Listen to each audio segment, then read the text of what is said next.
What's going on, family? Welcome to Blackster Entertainment, home of the independent artists. And this is the 38th Village podcast, episode 7, I think, or 8. No, this is actually 8. And I want to welcome all of y'all today for another episode. Been really happy how things been going. All of you guys been great, helping me build this platform. This is something that's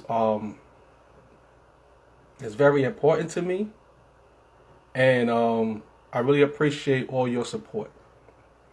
Now, today's episode, if you've seen it in the title, is Hypocrite. Okay, I'm getting a little feedback over here. Gotta fix this real quick. Hypocrite. Now, I know a lot of you already know. How you doing, Tiffany? I know a lot of you people know people that are hypocrites, and you always wonder, like, how can people say one thing and do another thing? I know a lot of people, parents, they will be considered hypocrites. What's going on? What's going on? Thank you for coming in. Like I said, today's episode is about hypocrites. And I kind of get, I get a lot of my topics early in the morning while I'm driving. Most of the time is, I get pieces from the Steve Harvey Morning Show. And it gives me something to talk about because I'm like, okay, this is crazy. I'll be wanting to call into them and say something, but they don't be accepting calls at the time. But and I be driving, so this is Atlanta, and now they arresting people for talking on the phone, so not taking that risk. But I want to thank everybody for coming in. And like I said, today is talking about hypocrites. And what made me come up with this topic today is that Wendy Williams basically let Nick Cannon take over her show because she is suffering from Graves' disease. And she basically didn't tell anybody, even her staff. She told Nick Cannon, but she never told her staff. And the staff is pissed. They're pissed because, first of all, she told Nick Cannon and not them, like she don't work with them all the time. And they're like, okay, why you ain't tell us? We work with you all the time. You should have told us what was going on and everything like that. And some of them are actually saying that she's a hypocrite because she would be the first to talk about somebody else's situation, but she want to hide hers. How do y'all feel about that? Wendy Williams is hiding her situation, but she's constantly talking about somebody else's. And this is something that a lot of people do. They say, don't throw stones type of thing. And right now she's out of work. Nick Cannon took over her show. And she's out, like I said, I'm not trying to down her or anything like that, far as, she's sick and I would want her to be better. But the fact that she's trying to hide her situation and keep her situation a secret, but the first time anybody has anything wrong in their life, she be the first one sitting there on her show sipping tea and talking about people's business. And she got in a lot of situations with other famous people, like Method Man. One time she's talking about his wife's breast cancer, and not like she was talking bad about her or anything like that, but the whole thing is, that's none of your business to talk about. Let them talk about their own business. Method Man and his wife talk about their own business. But, Meth had to get up on there and say something to her. That's when she was actually on the radio still. But now she got her show. She talking about everybody's business. And she don't want nobody to know about her. She's hiding it. She's hiding it from her own staff. And her staff wants to know, how can you be a hypocrite and try to hide your stuff, but you want to tell everybody else's business? And I'm pretty sure a lot of y'all know these people. The hypocrites that's like, oh, you shouldn't do this, but behind closed doors, they are very active in the same situation they're telling you not to be involved in. Sometimes, as parents, we do that. We tell our kids, do what I say, not as I do. That's somewhat hypocritical. Well, not somewhat, it is hypocritical. And we have to work on that as people. We have to work on that. And like I said, I got the topic this morning from the Steve Harvey Morning Show because they talking about Wendy Williams, and I just thought that was just so funny how she when she's going through something, she wanted to all be a secret. But if somebody else is going through something, she want to bring it all out and tell everybody's business. Yeah, there's always going to be people like that want to hide their stuff. Good morning, Geneva. Good morning, Feats. What's up, bro?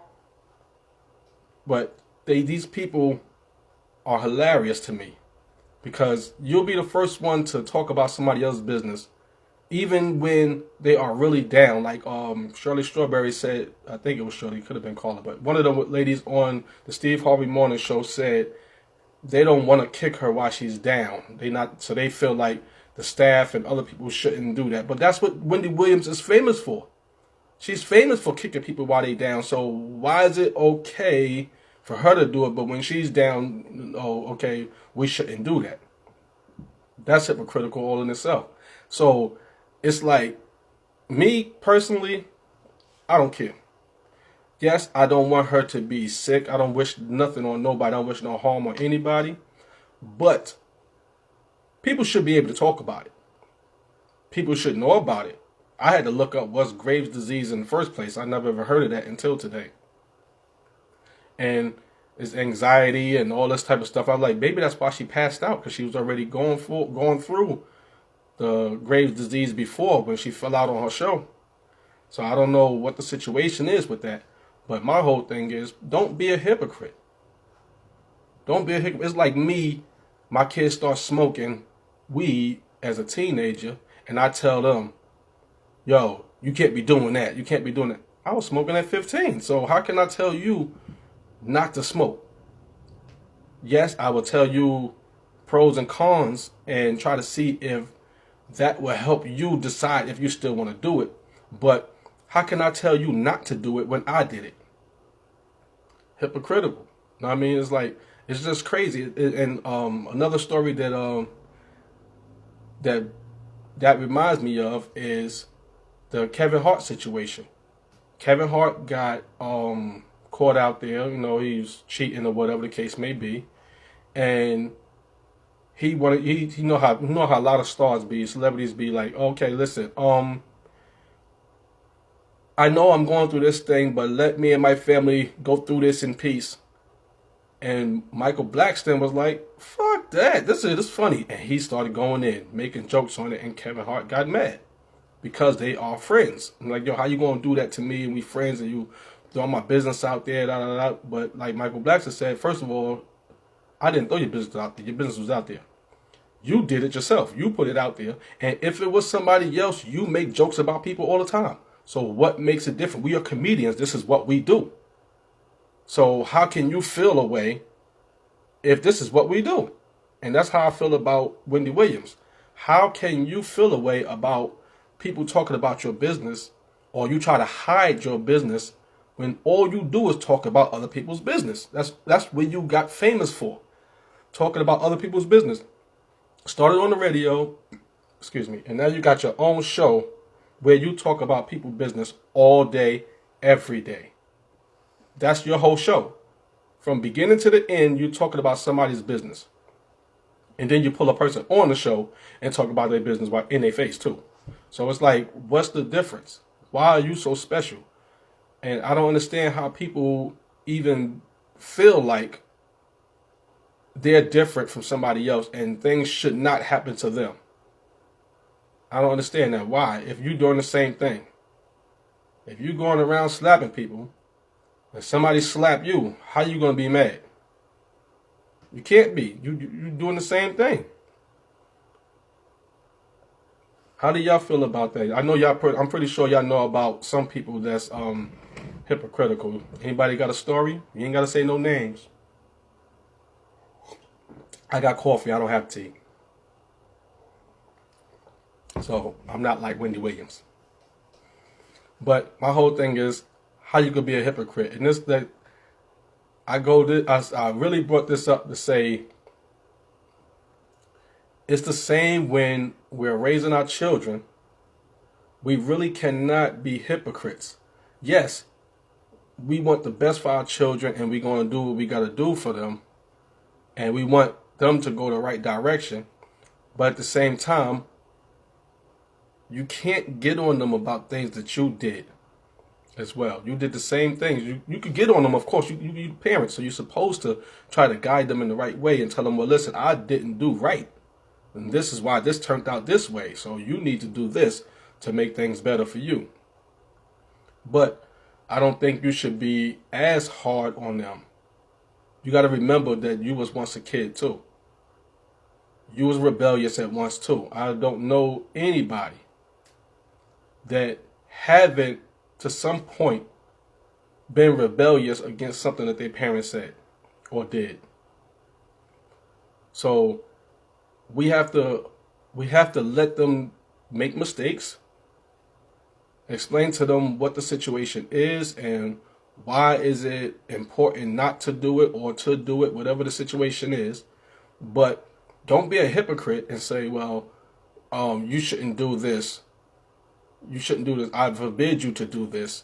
And that's what you did your whole entire life. That's like, I see a lot of females, and it's sad to say, because you learn from what your parents do. You learn from seeing what your parents do. So if your daughter is out there running the streets, having sex and doing all these things that you do not approve of, where did they learn it from?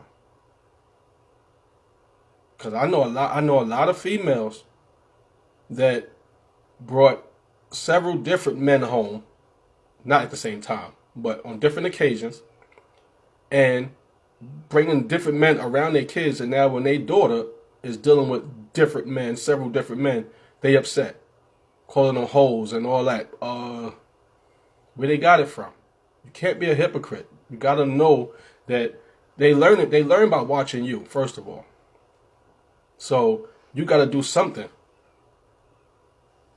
You got to do something about it. You got to be a better you, and don't be a hypocrite to your children. Don't be a hypocrite. Let them know, like I said, let them know what's wrong, what's right, and try to work it from there. Don't make it seem like they're the worst person because they're doing something that you don't approve of, especially if you did it yourself. Excuse me. So how do y'all feel about what I'm saying right now about being a hypocrite? And do you feel like it was ever a situation where you might have been hypocritical? Or it been brought to you by your parents or somebody else?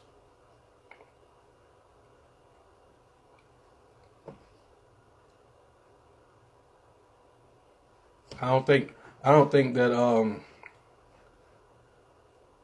too many people are interested in this topic. Excuse me.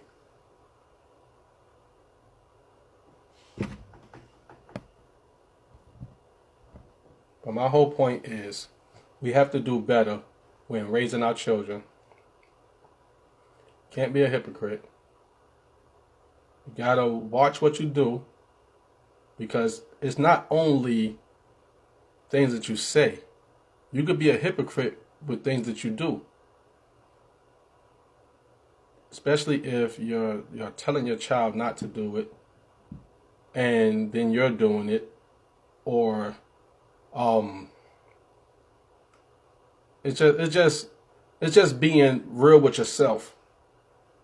A lot of times, be real with yourself. And this is where I even, like I said, like where I even got the concept from for today, is because the situation with Wendy Williams is crazy. I think because you're a celebrity, just like any other celebrity, your life is out in the open anyway. And this is where she get most of her info from. Because being a celebrity, everything you do is right in front of everybody.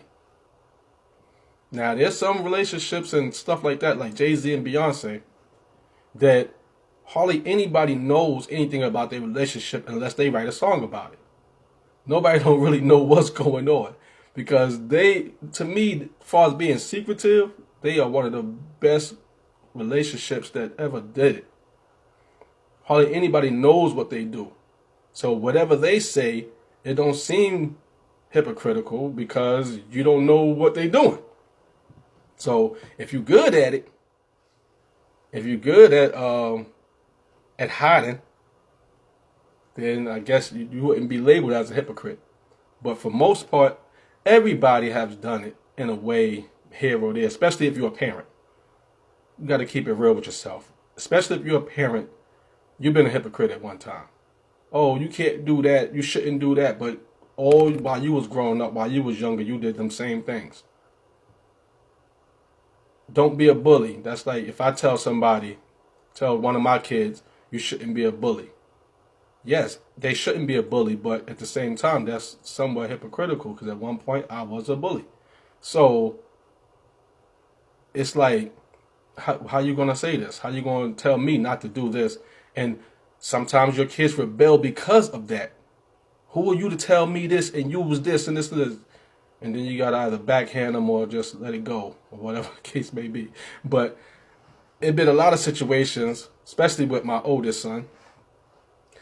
It seemed like he takes everything that I tell him and everything I try to tell him to not do because I did it this way and it messed up my situation.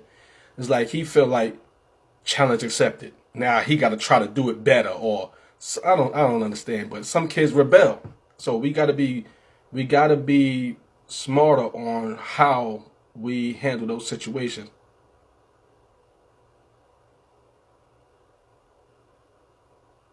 Yeah, we have to. Geneva said her personally, she don't like it, so she don't do it. But you still gotta at some point, state some facts, point some facts out, and that's real. You have to. But at the same time, it's out there. That's the only reason why I'm even talking about it, because it happens. It's yes, we all try.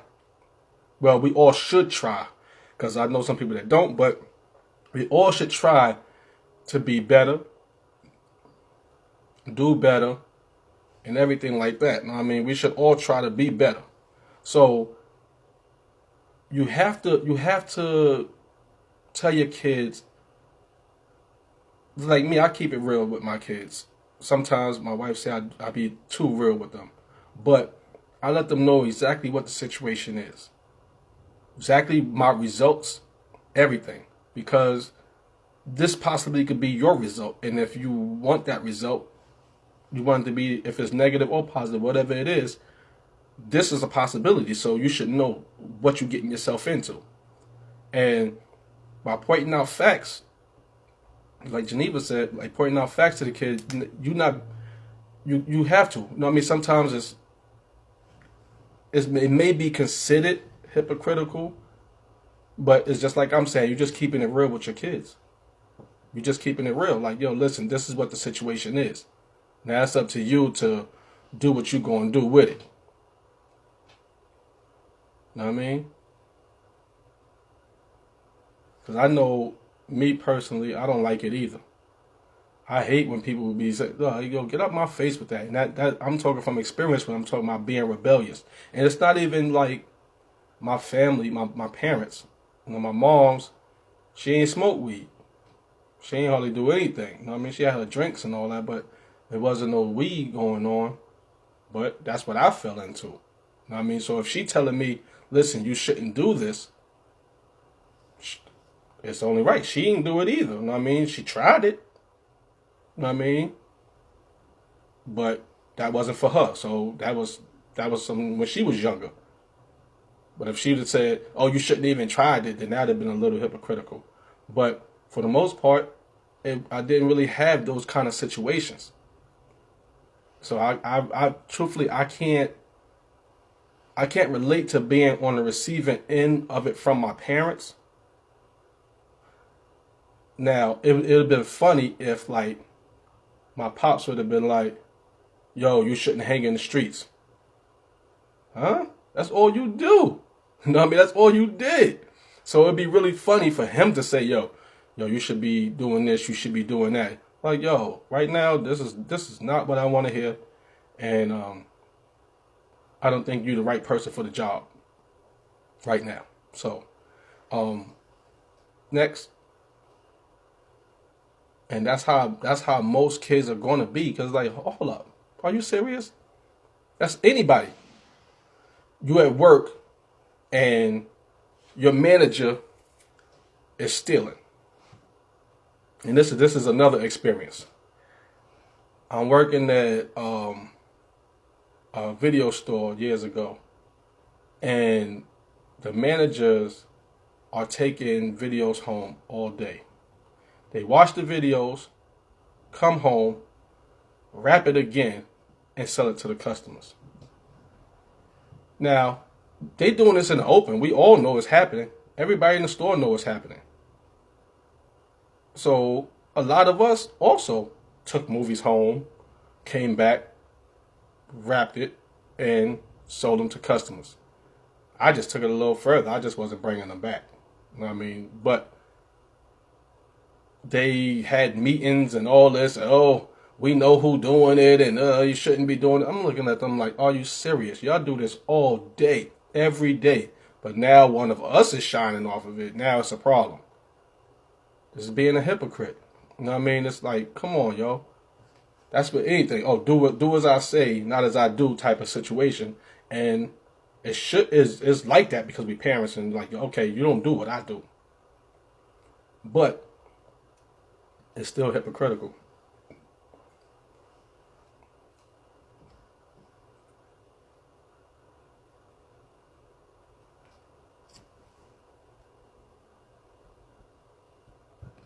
So, what would you do if this was a situation? What would be your response to a situation where work, parents, whatever the case is, how would you respond to something like that? Because right now, I'm pretty sure that Wendy Williams is pissed right now because it's put out there that her own staff is talking about her right now.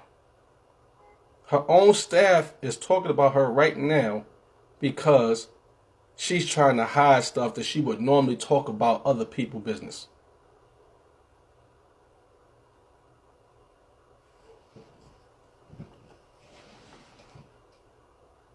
I know one thing. I don't see a lot of people that normally be in here. There's a lot of missing people today.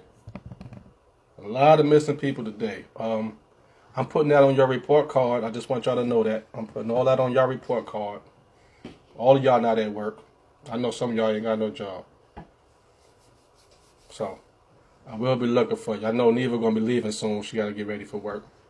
But, it's just crazy how people go about their lives and be fake. It used to be a point where fake it till you make it was halfway decent because if everybody felt like you made it, you kind of made it, and then because of that, they put you on a better place, and then it looks like you actually doing something, and then you wind up actually getting there because of them pushing you up. Exactly, and that's with anything. That's with anything. If you dish it out, you should be able to take it, and that's with everything, everything. But a lot of people can't take it. A lot of people can't take it, even in fights. People punch you in your face, but soon they get hit, they be ready to fight over. I know y'all seen them videos, because I seen them. Person going crazy. Bothering the person, hitting them, everything. Soon they get punched in the mouth, it's done.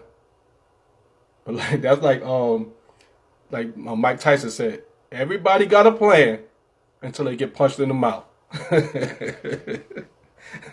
Once they get punched in the mouth, it's over. Oh, you off Friday and Saturday. Oh, you got a good kind of good schedule, kinda. I mean, even though everybody like Saturday and Sunday, but Friday and Saturday good too. Because there ain't really nothing going on Sunday, so I'll go to work on Sunday too. But everybody got a plan until they get punched in the mouth. So if you can dish it, you better be able to take it. And that's with any and every situation.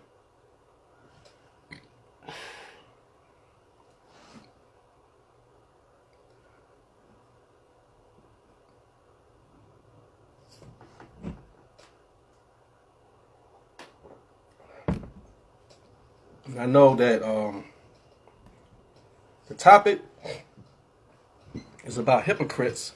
But we're gonna be jumping around because it ain't too far you can go with this one, especially since it's more direct and to the point about being hypocrites.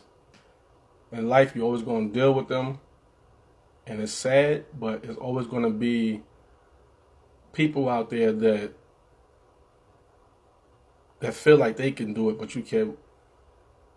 Man, we got a president that's like that right now. If one of us regular people just go around grabbing pussies, somebody going to jail. Somebody going to jail. If somebody do something to fix an election, somebody's going to jail. If somebody don't pay their taxes, somebody's going to jail. They still trying to get Wesley Snipes again. Man done did some years in jail for tax evasion and all that. And they trying to get him again. And it's just crazy because we got a president that's in office that openly says that he do not pay taxes. But isn't it not the American way to pay taxes to be able to build infrastructure and to basically run the government? That's what taxes are for, to pay for certain things so the country can go smoothly. So if the president of the United States is not paying his taxes, what kind of example is that? That's one of them do as I say, not as I do type of situations. But I don't think when you're in an office, especially that high of an office, that you have the luxury of even using that. He's in office. He's not paying any bill. He's not paying any taxes. But he expects everybody else to pay their taxes. Where do he think the money for this wall that he's trying to get is coming from? Where do he think that's coming from? If we don't pay taxes, where they getting that money from? They got to take it from budgets that supposed to went here and supposed to went here. But where did them budgets come from? The budgets come from our taxes. Well, we have a president that don't pay taxes, but he expects us to pay $5 billion for a wall with our tax money. But he don't pay taxes. That's crazy to me. And it's very hypocritical. Very. And that's like the one of the highest forms of hypocrisy, because you are the president. You're the president of the United States. And you doing things that if a regular person would do, they'll be held accountable for. When Obama was running for president, you pushed for that man's birth certificate through his whole campaign. After he was president, you still kept pushing. You want to see his birth certificate to make sure that he's an American citizen and everything like that. But part of being American is paying your taxes. And you're not paying taxes. So you are a hypocrite. You want to push somebody else and get in everybody else's business, just like Wendy Williams, get in everybody else's business. But when it comes to you, you want everything to be a secret. That's hypocritical. So it's like, how do you go about that? how do you get reprimanded for that? How do you get in trouble? Who governs you? Because I feel like like Geneva said a little while ago, if you can dish it, you need to be able to take it, and you need to be able to you should be able to answer for these situations. And you sitting there, like I said, the president of the United States, he don't pay taxes. He's documented as basically a molester, a rapist, and all that, but he's the American president. Yeah, I'm glad you was able to catch it too. Exactly, and your wife is Russian. And it was situations where Russia, well, not situations, right now it's still under federal investigation that the Russian government tampered with the election, which made him president. There's a lot of things going on, but being in the office he don't want Mexicans to come here. This is the hypocritical part too with him. He don't want Mexicans or any other people from South America, anywhere down there, all the Hispanic countries and all. He don't want them to come into America. He says illegally or whatever the case may be. His mother was an illegal alien.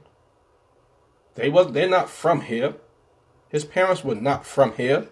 His wives, basically all his wives was Russian. None of them was American citizens. None of them was born here. His children born here, but his wives wasn't born here. His wife right now, the so-called first lady, because I don't claim either one of them. I have to because I'm a American citizen, and I'm like, okay, this is the president and the first lady. Sad to say, but it is what it is. But there's a whole bunch of hypocrisy with them. As the president, you're supposed to stand for certain things, and he don't. He don't pay taxes, but he want us to pay taxes to pay for his wall. Anything, the country's supposed to stand for peace, and he talking about make America great again. That's hypocrisy all in its own, because it never been great. When was it great? So you basically wanted to be back to slavery or something like that. That's what you call great? Excuse me. It's just crazy. But being the president, you should be accountable as well. You can't be a hypocrite. That's like the office where you should never be a hypocrite, because you're head of a whole country, one of the biggest countries, strongest countries in the world. Like they said that's the best seat, the best office, the top office in the world. Oh man, she don't want to be with that man. You see how in a lot of interviews, videos, all that, he tried to reach for her hand, she pulls away from him, and everything, because she knows his bull. She know him more than we do, and she know that he's full of it. She knows that. She knows that basically they're together just because most presidents are married. He didn't have nobody before that. That's recent marriage. You know what I mean? That's recent stuff. So he knew that he was trying to run. He needed a wife, and that's how that happened. And it might be a mail order wife. He might have got her in the mail. You know how they do them Russian brides and all of that. It's like a whole bunch of hypocritical stuff going on. You're not supposed to, if a regular person was to do the things that he did, they would be in jail. He basically talk about racism, and he's supporting it. He's condoning it as a president. When something happens like the Jussie Smollett thing,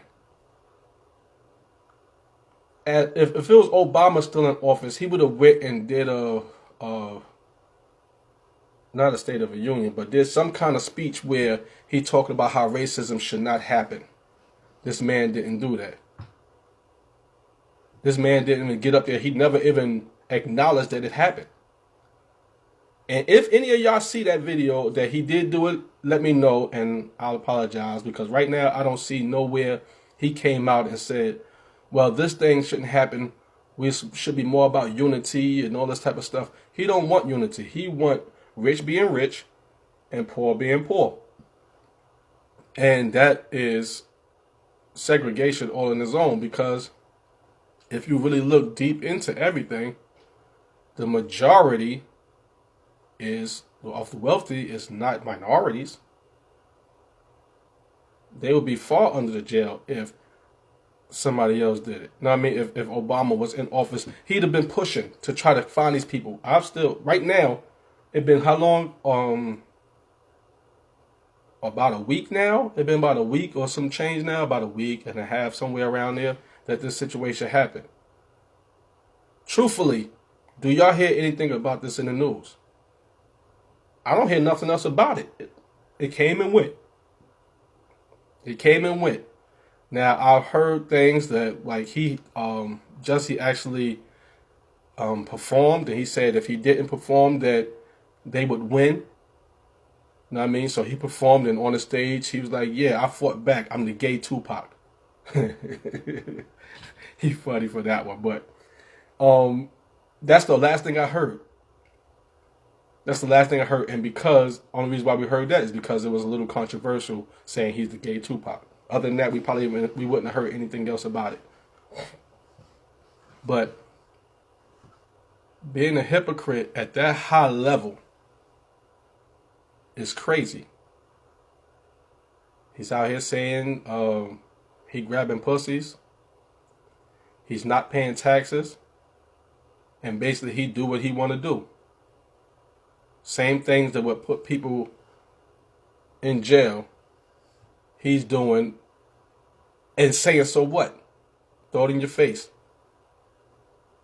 So it's just crazy. And my whole thing about that, as far as that, is the taxes and trying to use our tax money to build a wall, and you don't pay taxes. I don't see how that works. You the president. You should be paying some taxes. You don't think any other president paid taxes? This is the first time I've ever heard of any president that don't pay taxes. Now, I do understand, as far as in the real estate world, you have ways of making money in real estate without paying taxes on that. But that's not his only form of income. So why is he not paying taxes on those incomes? And it's only when you do certain real estate deals that you don't have to pay your taxes. If you take the money from one deal and you use it all to purchase, it's then you don't have to pay tax. I'm trying to think of the exact, I don't want to say it wrong, but I forgot the exact kind of deal it is. But if you do this certain kind of deal, you don't have to pay taxes on it. And I'm pretty sure that's not all he do, because he's all about profit. And if you're not getting any profit from these deals, because you can't keep any of the money when you do these deals. You got to put it right back into the next property. You got to keep doing that. That's the only way. And you can keep getting higher and higher and higher and higher. Then you finally pay the taxes on the one at the end. It's all like you're pushing back your taxes. It's not that you're not going to pay your taxes. It's just that you keep pushing it back. So just like almost like deferment with your school loans, you defer it to another time. And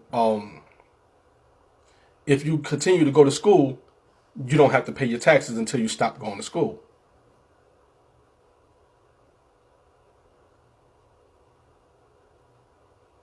Exactly. Well, with a nonprofit, that means you're not making any money. So I'm not looking at him as a nonprofit, because all he is money. All he's about is making money. Yeah, it's I don't remember nowhere on your tax return papers either that make send money to a presidential campaign. But he used every dime that he could from the government to do his own thing.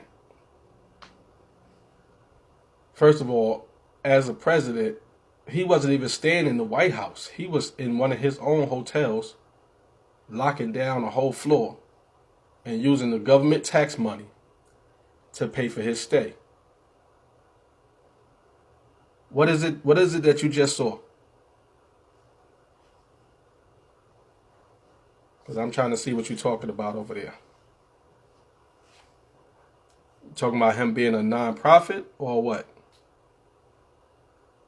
Because, like I said, for the most part, he's making money in all forms of real estate. He's doing, I mean, he's doing big deals. Most of it is development. He's do mostly development. He don't really do the small stuff no more, like something that we would do. Oh, you saying that it is on there to donate to the presidential campaign? That's what you're saying, that it's on there? That it's on the tax forms to donate to a presidential campaign? Because that's crazy. If you donate, who you donating to? Who's running right now? So if it's on there, that's crazy. That's crazy if it's actually on there.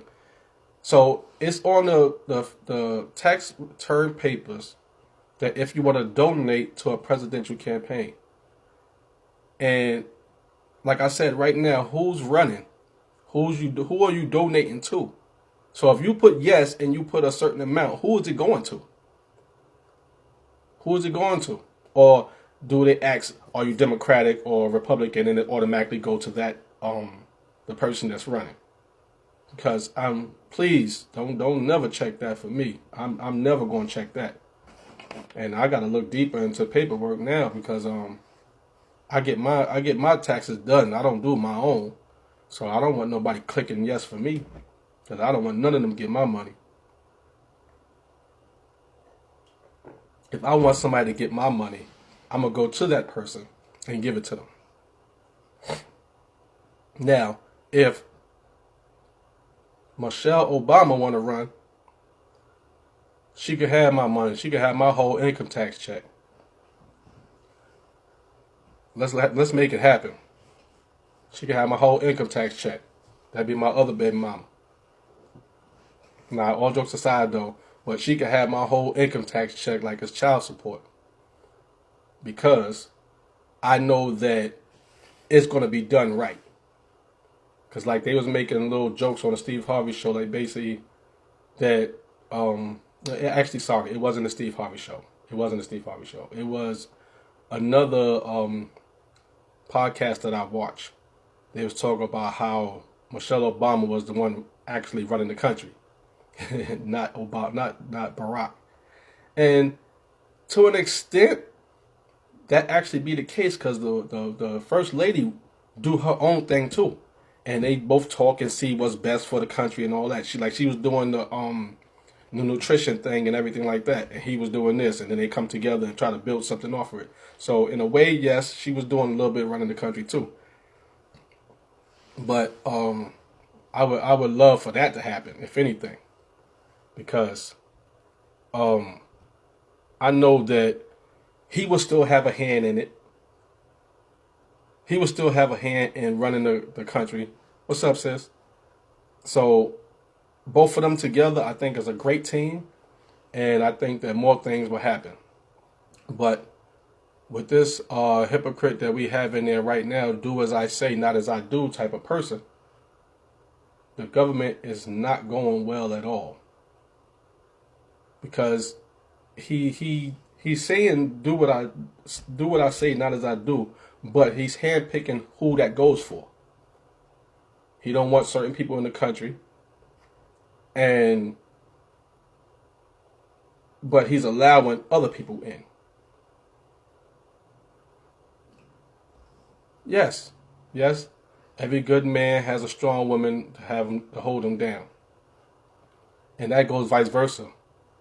Because everybody needs somebody. It's kind of hard to do things by yourself. What's up, baby? Tell King I said I love him. Papa love him.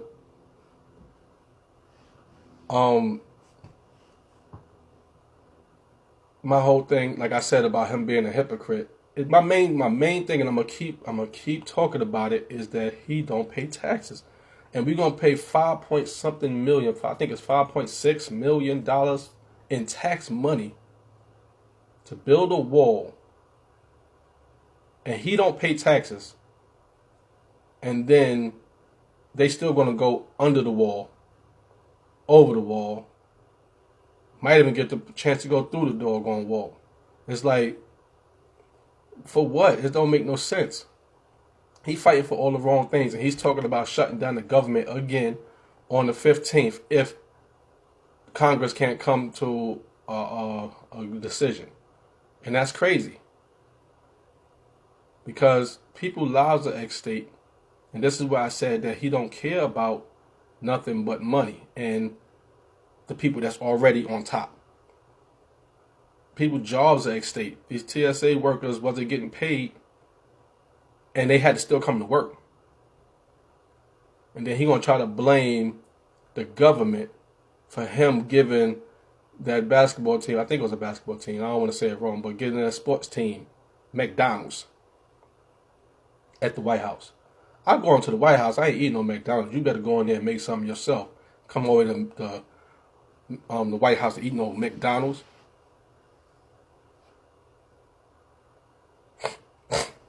Excuse me. Yeah, he want them to just give in, but they basically saying they're gonna come up with an agreement, and they working hard to try to come up with an agreement because they don't want the bullshit to keep going. He don't want it to keep going. They want to come up with something, but they saying this is not going to be what he wants, and he's acting like a spoiled brat and like basically throwing a tantrum. If I don't get what I want, then I'm going to do this. I'm going to shut down the government again if I don't get what I want. He's throwing a big tantrum. And it's crazy. How you throwing a tantrum and holding the country for hostage? That's crazy. But that's what he's doing. He's throwing a tantrum because he's like, I want this 5 point whatever billion dollars. And when they said no, we're going to give you, I think it was 2.5 billion. He said no. 2.5 billion could start the wall if not. You know what I mean? If that's what you really wanted it for, start the wall. Yeah, that's all he cared about. All he cared about is this wall getting approved. And it's crazy because I really don't think it's worth the money. First of all, America is already trillions of dollars in debt to other countries. Trillions of dollars in debt. If you want to do something and make a mark on this country, lay it for the wall. Lay it for the wall. Pay off some of them debts. Why are we in debt? Exactly. Or I lost and they take their ball and leave. All right, I'm taking my ball and I'm leaving. That's what he's doing right now.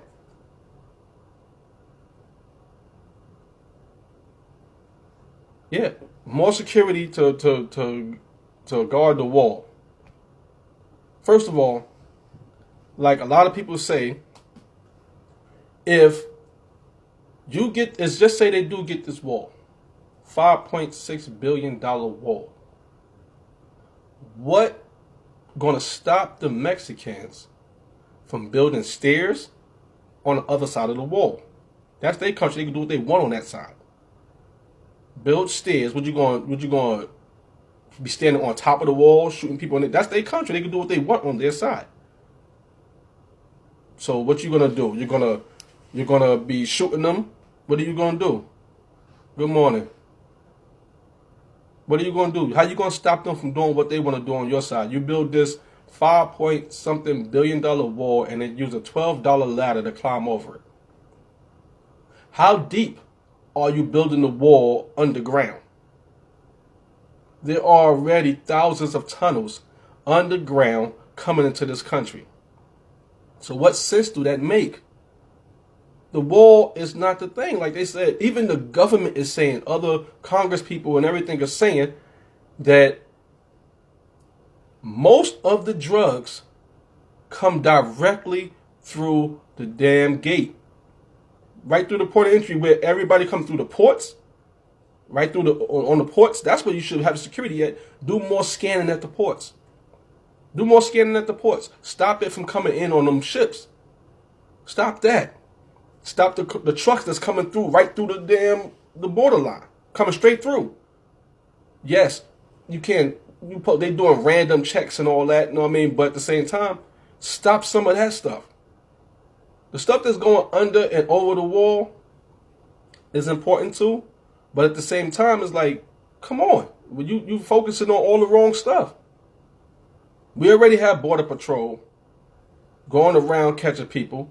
They have the National Guard standing all around. You know what I mean? It's like all these people that we have out there already. Like Carol said, add more.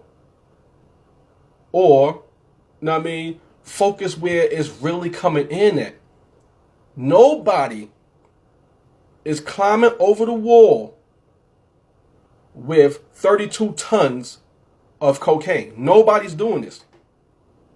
How is them big things coming in? You worrying about this? Basically, he's worrying about the street corner hustlers. That's like the police. They sit around and they trying to bag this dude that's selling nickels and dimes on the corner instead of trying to get the person that's selling it to them. That's what he's trying to do right now. The people that's coming over the wall and under the wall and all that, well, under the wall, they're getting a little more in because they got more time to go in. But the people that's coming over, they're coming over with a book bag. How much do you think is in this book bag? Maybe 25 pounds? Maybe? And even if it's 5 of them. 5 times 25. You know what I mean? Like, for real. Good morning, Sheila. How much drugs can they possibly be bringing in through that wall or over the wall? You're not carrying tons over. Where's the tons coming from? That's what you need to be trying to prevent. Go to the docks and stop it there. That's where it's coming in at. Oh, that's your people sitting there. Oh, okay, that's why you ain't stopping that. That's why you ain't stopping that. It's Russian cocaine. Or the people that you letting it in. Because that's been happening for years. We all know the stories about the CIA working with drug dealers to bring drugs into the country. Yeah, of course. Of course they're letting it in. Because, just like you said, to keep the prisons full. Now, if they don't, first of all, it's prisons, because that's a big business. Keep the prisons full and the minorities off the street. Keep the minorities messed up. As long as you constantly arresting them, they can't get a job, they can't do this. So it's like, it's crazy. It's crazy. And it's all about that. We're going to let in a certain amount and we're going to stop something to make it look like we actually doing something. That wall is not stopping anything. Very infantile. He's, oh gosh, just talking about that dude pisses me off. But he, like I said, he's throwing tantrums to get this wall for no reason.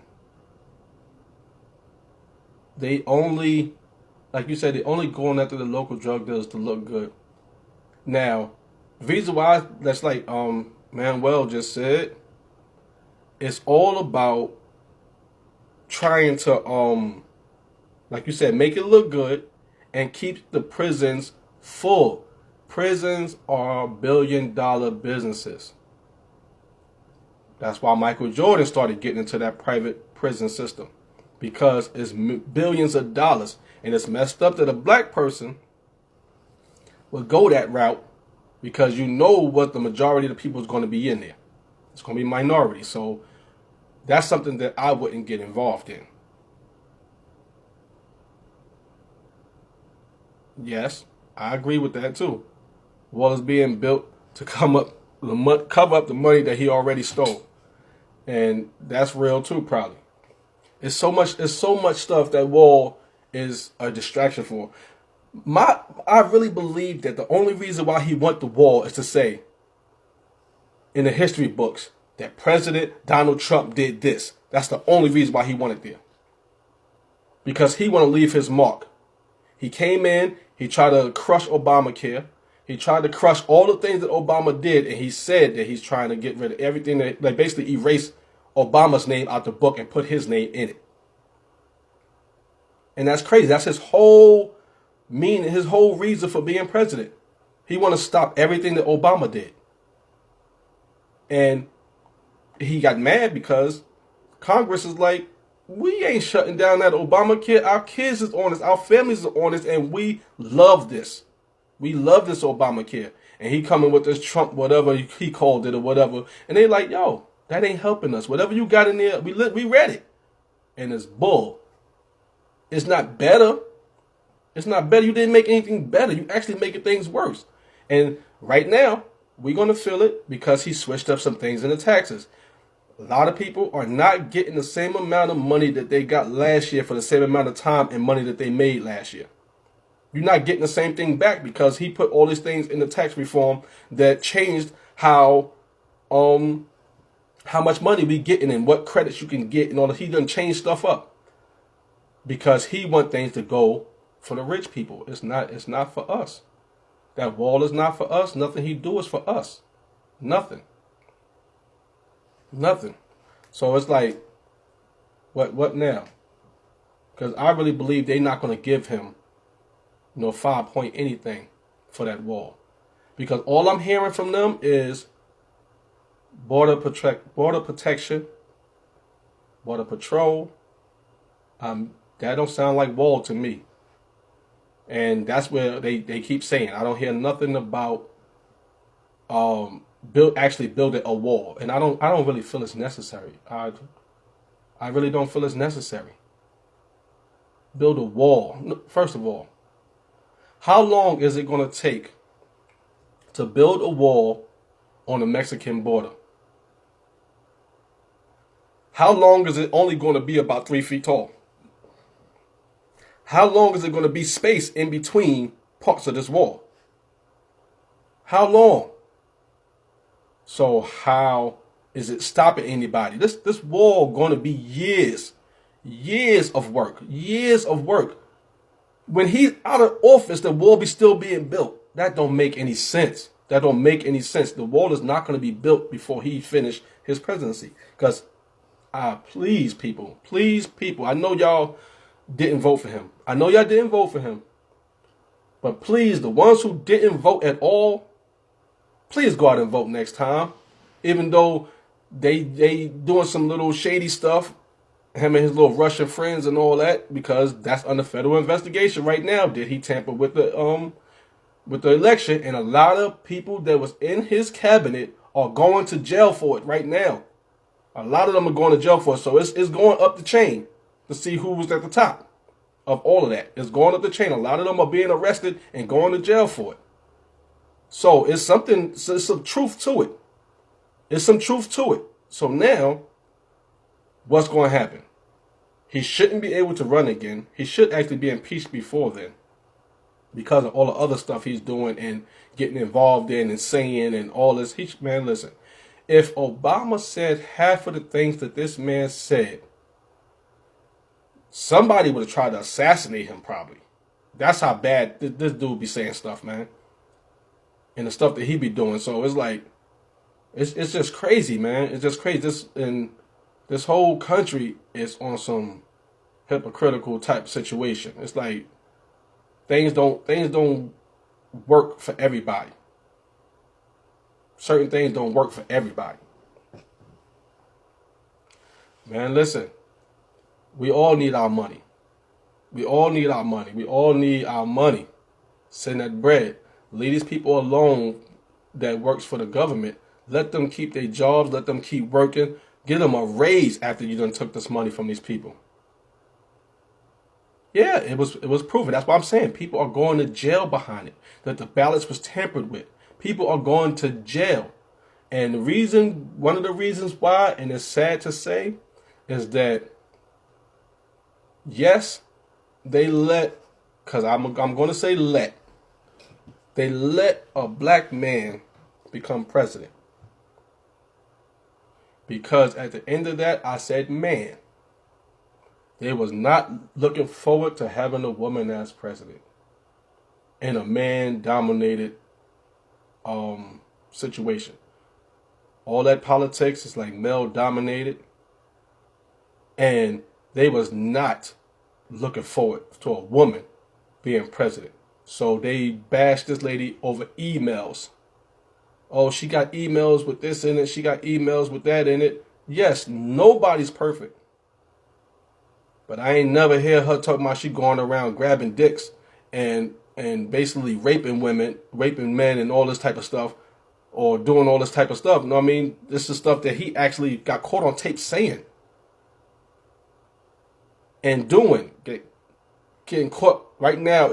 He paid off prostitutes to not tell all the business, and that's also documented. So it's like, come on, when is y'all gonna impeach this dude? When are y'all gonna impeach him? When is something gonna happen with this dude? When is he gonna pay for the things that he's done? When? Something needs to happen. Something needs to happen soon. But I tell you this though, everybody needs to go out and vote. Everybody needs to go out and vote this next time around, especially if he runs. If he runs again, everybody needs to go vote. And soon as you come out, make a video and put it up saying that you voted. And you can say who you voted for, because they already know you ain't vote for that dude. Say who you voted for. Count them video votes. Count them video votes. You're not going to say, I voted for that. Just not this many people voted for him. That's just like down here, the governor race. Stacey Abrams was winning. Then all of a sudden, she not winning. And come to find out, the dude that she's running against, who's now the governor here, the dude that she's running against, was his position before he started running was to hold the ballots. And he held 50-something thousand ballots. Talking about, oh, the person's name was spelled wrong. Oh, the address wasn't correct. All this type of stuff. He held 50-something thousand ballots. Saying that addresses or the spelling or something was wrong on them. So she lost, he won. It's no problem now. Everything's all good. It's crazy. First of all, if the person's job is to hold the ballots and he's running now, somebody else should be in that position.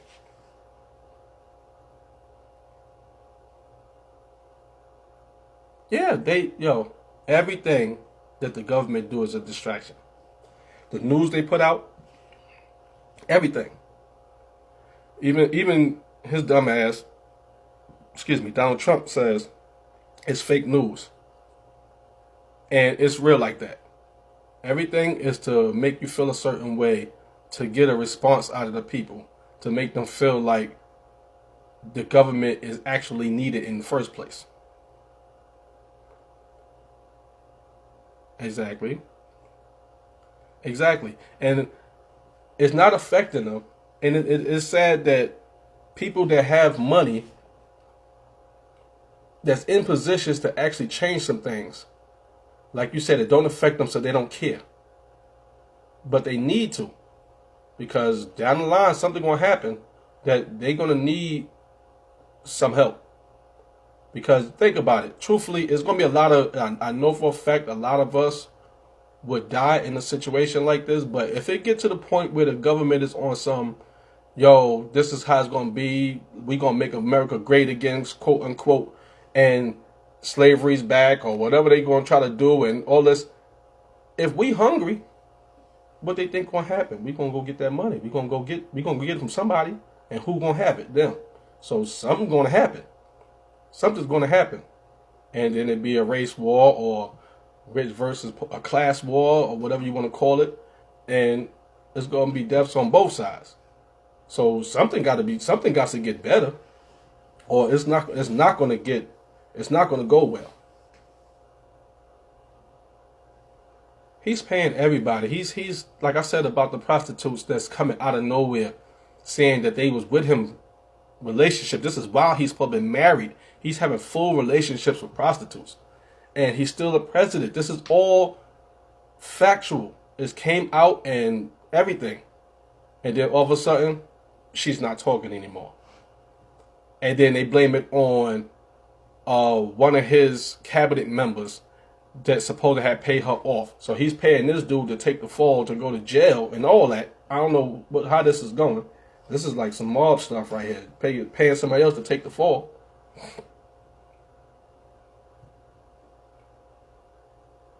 Yeah. Well, that electoral vote thing is really crazy. Because first of all, when they first started that, it was a different time. It was a different situation. The world was different. The country was different. Everything was different. As things change, so should that. If you go to school, we not still reading stuff from the 1800s. The stuff that they was teaching, because that's not what the history book said. They was learning stuff that happened before them, and vice versa. Now we reading what happened before us. It's not the same thing. So when times change, the way things are done have to change.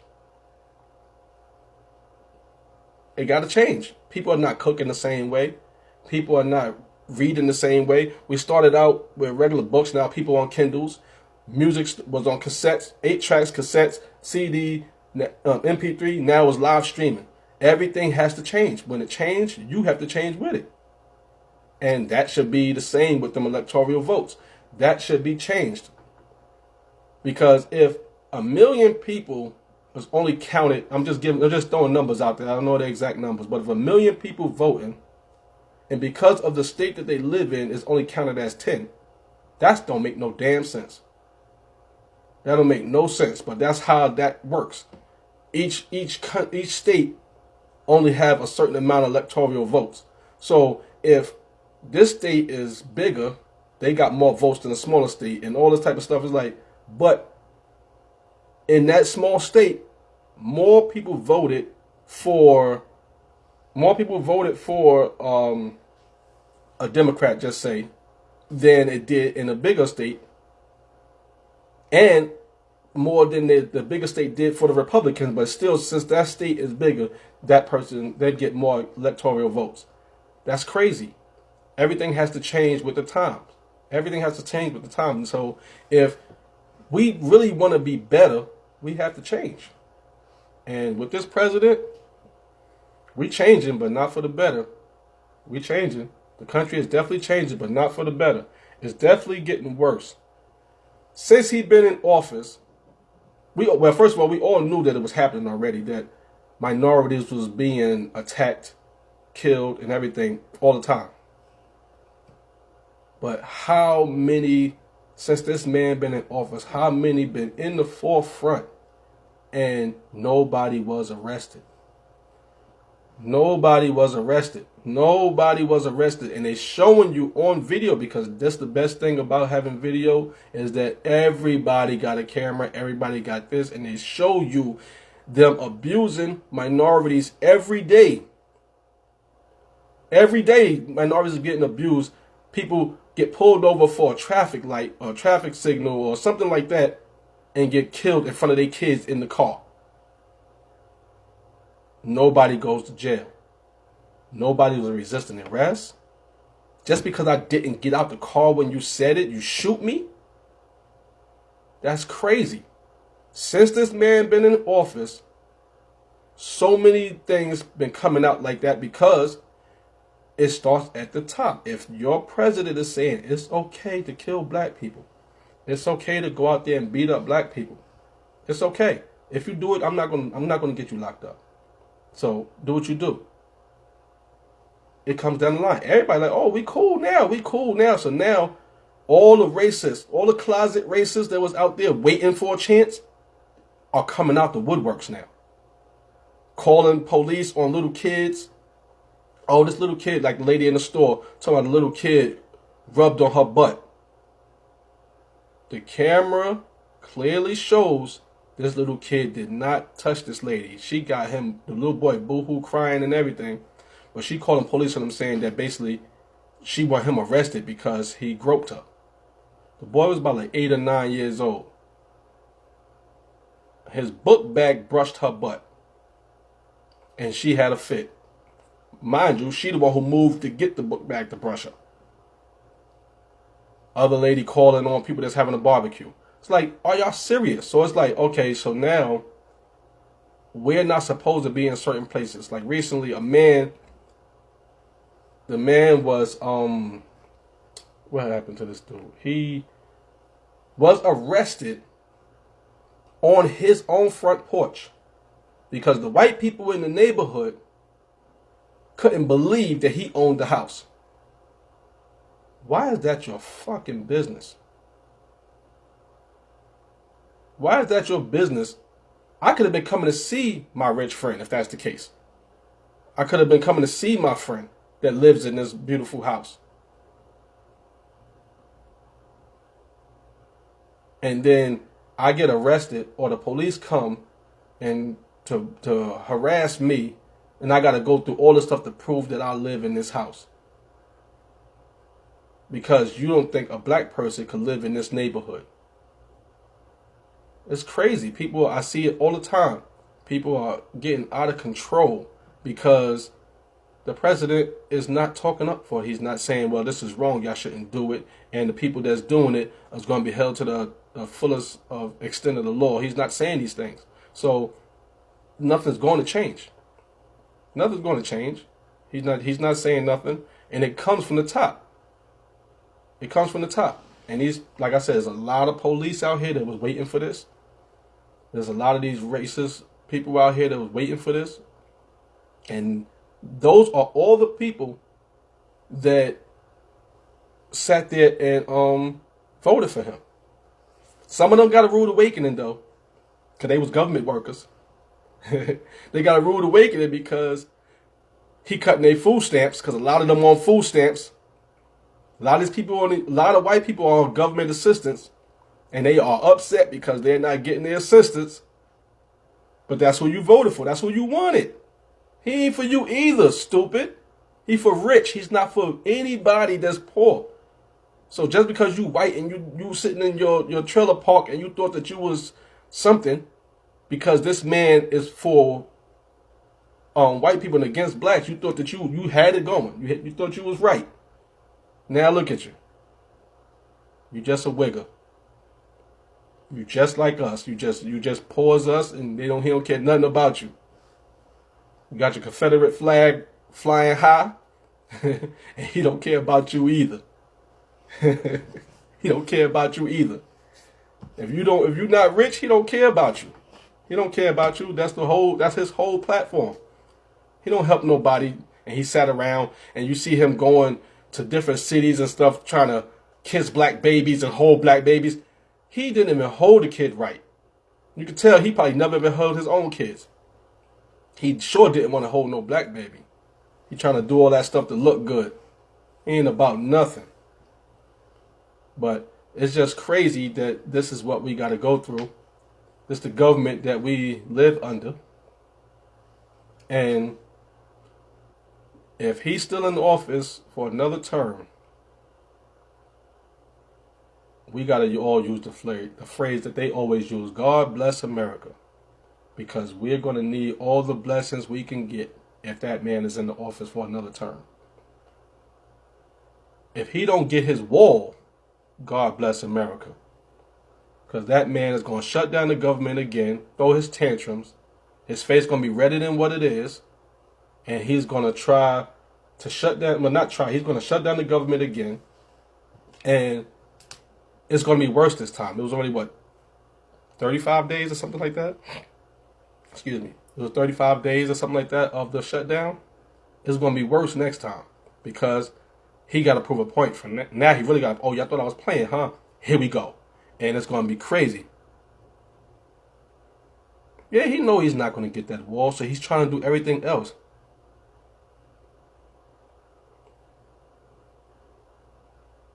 Yeah, he voted. And now he's trying to because he through his whole campaign, he was saying, "I'm getting this wall. Mexico's going to pay for it. Mexico's going to pay for it." excuse me, I'm going to get this wall. This wall is getting built and Mexico's going to pay for it. And then the Mexican president was like, who paying for what? We ain't paying for nothing. And then he comes up with this.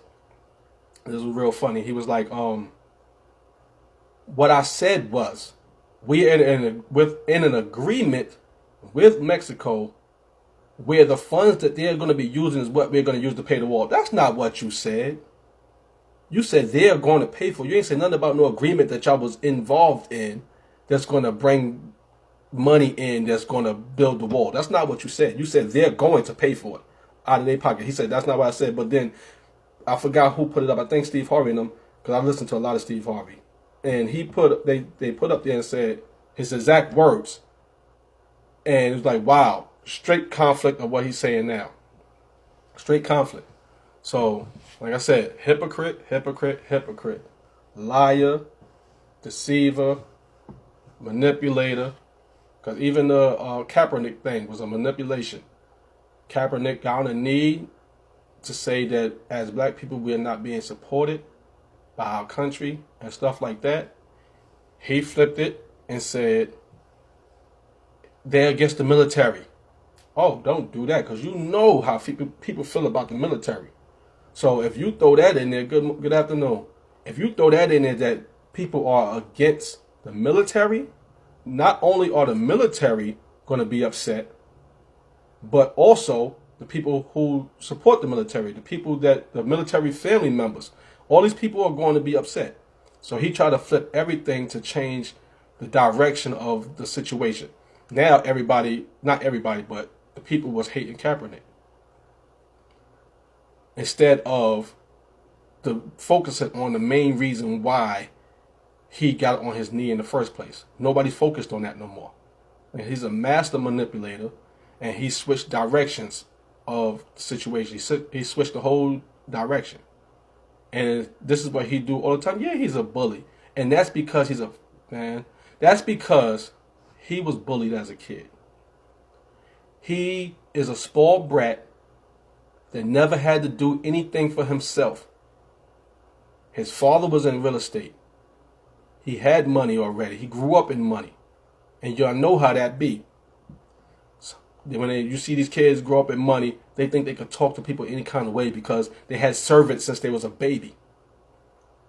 They had somebody on their beck and call since they was a baby. So they feel like they can grow up and still be like, you gotta do what I gotta, you gotta do what I say. Because my parents is this, my parents is that. He's one of them kids and he never grew up. He's still that spoiled brat right now. And that's why he sit here and like, y'all don't give me this wall, y'all don't give me this wall, I'm gonna shut down the country again. That's what he's doing. He's throwing a tantrum. He might as well be on the floor kicking and screaming. He might as well be. He's a bully because he's a punk. And most bullies are punks. Most bullies are punks. Because you put on a persona that you this tough so nobody don't mess with you. But since he's been in the office, other countries stop respecting America. They don't respect America like they used to. Why? Because he's a joke and they know this. Other countries was actually asking, how can y'all make him your president? Like, who is this dude? Like, y'all serious? Y'all made him your president? And these countries already having problems with him going over to India, trying to build golf courses and all this stuff, and basically keeping people hostage. I don't know if y'all heard about the story. I read the story a little while back where he had people coming from like Afghanistan and all that to come to India. And then the company that he was running over there that was doing the construction was taking the people passports. Taking their passports so they can't leave the country. And wasn't really paying them what they told them they was going to pay them. It was like really keeping them hostage to build these golf courses.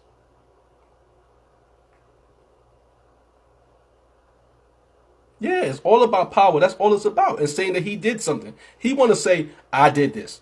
That's what it's all about. And he ain't really doing nothing. Yeah. Yeah. I agree. And the martial law situation, I thought that Bush was going to pull that when the Twin Towers went down. I thought he was going to pull that when the Twin Towers went down. I thought he was going to go that direction and try to take full control, because if the country's in a state of war, the president could take control and basically be like a dictator. And I really thought that they was going to go that route, but I'm glad it didn't. But this dude, I think he would try.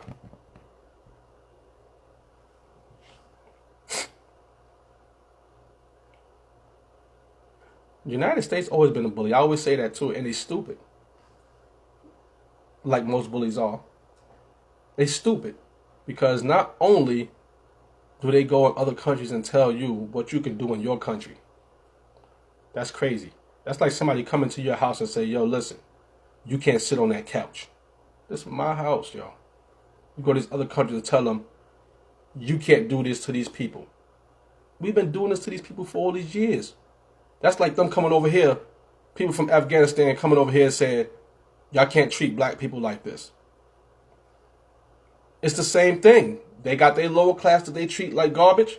Y'all do the same thing. So how you going to be mad at them for doing it? It's just crazy.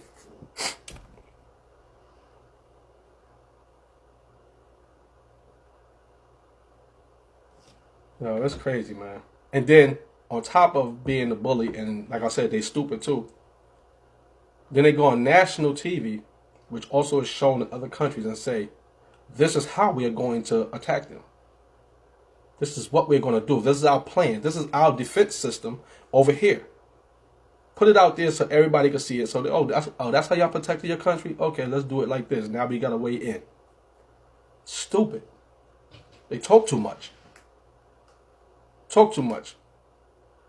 They need to learn some things from, a couple of things from street dudes. When they say bad boys move in silence, that's real. Stop running your mouth what you're going to do, because then people know how to attack you. It's just crazy. Man, United States, boy. It's one of the best countries, if not the best country, far as what we have and the quote unquote freedoms that we have. Because there are a lot of countries that you're not able to do certain things, like really not able to do nothing. They shut down everything. This is how it's going to go, and that's it. Boom. But we are one of the worst countries at the same time, because we don't take care of our people that's in here. We'll take food over to another country to make sure they straight, but we got people starving right here. It's just stupid. It's just stupid. Bless, what's going on, brother? It's just crazy. The government is going down because we have this dude in office. Not that it was too far up in the first place, especially for us, but it's definitely not getting no better for us. It's definitely not getting no better for us. It's only going to get worse for us, especially when he's in the office. Now, whoever else get in the office after him got a lot of cleaning up to do, and hopefully it could change something. Hopefully it could change something, but I doubt it, because the momentum already started. So now it's going to take a lot of us and a lot of them to make things turn around. Because if they already like, oh, we free to go attack black people and other minorities, we're free to do that without getting any repercussions. We're able to kill them without no problem. Why stop now because somebody else in office? The purge already started. The purge already started. Now, like I said, it's going to be up to us. It's almost like the civil rights movement again. It's going to take us and some of them to work together to get things squashed. Because just us is not going to be enough, especially when there's not a lot of us. And especially when we got idiots that's amongst us. People that support Trump. People like Lil Wayne that said when black people get killed by police and stuff like that, it don't affect him because he's rich. Stupid stuff like that. It don't affect you because you're rich. Your whole family is not rich. I spoke about this before in a past episode, but your whole family's not rich. So it don't affect you. What if one of them get killed? The one, your cousin that's over there that you're not taking care of. Oh, because you don't really care about him either, so it's okay. And that's a sad thing that when we get money, as black people, when we get money, we just say later for everybody else. Later for all our family members, later for everybody. I'm shining, I'm shining, I'm shining. I'm not saying take care of everybody, but don't be a dickhead about it either. I mean, do what you gotta do. And still be a part of this community because you are still black. You think because you're Lil Wayne and you're worth a certain amount of money that they won't kill your dumb ass too? You're not exempt. And if you was, you wouldn't have went to jail that time. You wouldn't have been locked up in New York if you was really exempt because you got money. They treated you just how you felt then. How did you feel then? Thanks, bro. How did you feel then when you was getting locked up, when they run up on your tour bus because they quote unquote smelt weed or whatever the case may be? That was racial profiling. They knew who was in that bus. They wanted to make an example out of you. And then found guns and all this stuff on the boat, on the bus. Did you feel like it didn't affect you then? It's just sad how we don't really stand by each other in nothing. We tend to laugh at each other when one of us fall. All these memes about R. Kelly and Bill Cosby. Yes, it's messed up, the situations that they in and the things that they did and everything like that. If they actually did what they said, because I'm not judge or jury, but the things that they said they are accused of doing, if they did these things, yes, they should be punished because it's dead wrong. But we all pass these memes around. Because I know I'm not going to lie, I was laughing at a lot of them because it's funny. Because it to me is more of who has the time to put these things together? Whose life is that empty to put these things together?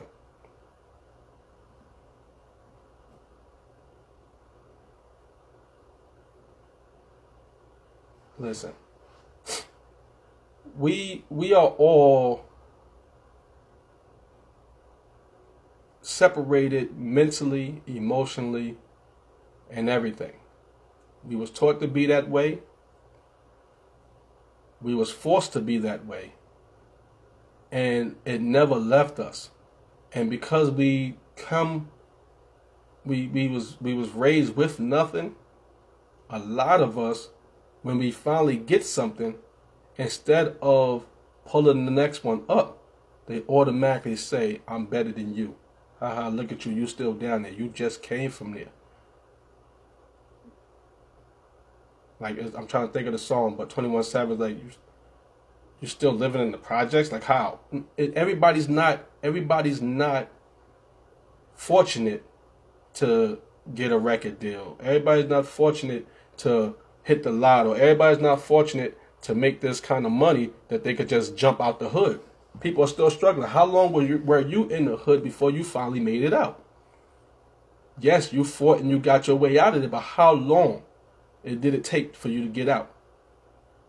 How long? So you can't look down on nobody else. I'm always happy when I see a minority person come up. I'm always happy. Always. Like, yo, you see such and such did this, did it? Yo, that's great. When I seen that Kevin Hart was second, the second highest paid comedian ever. He was like I think if I'm not mistaken, about 7 million short of Seinfeld. Crazy, crazy. I'm proud. Nobody don't make it that far. For you to make it that far, yes, you're gonna have to work. But my whole thing is, I'm happy. I'm happy to see somebody that look like me make it in their world. Because the show wasn't made for us. Thanks, bro. I'm trying, because I've been talking about it for years to my wife and people that be around me about a lot of things, and I'm like, okay, it's time for me to start talking to more people than just y'all, because if you want change, you got to be part of it. You have to be part of the change, and by me talking to y'all, even though it don't be hundreds of people, but for me to be just talking to y'all and we bouncing ideas and thoughts off each other and everybody sharing, that's sparking the flame. That's sparking the flame, and we all need to really be a part of this change, because other than that, it's not going to work.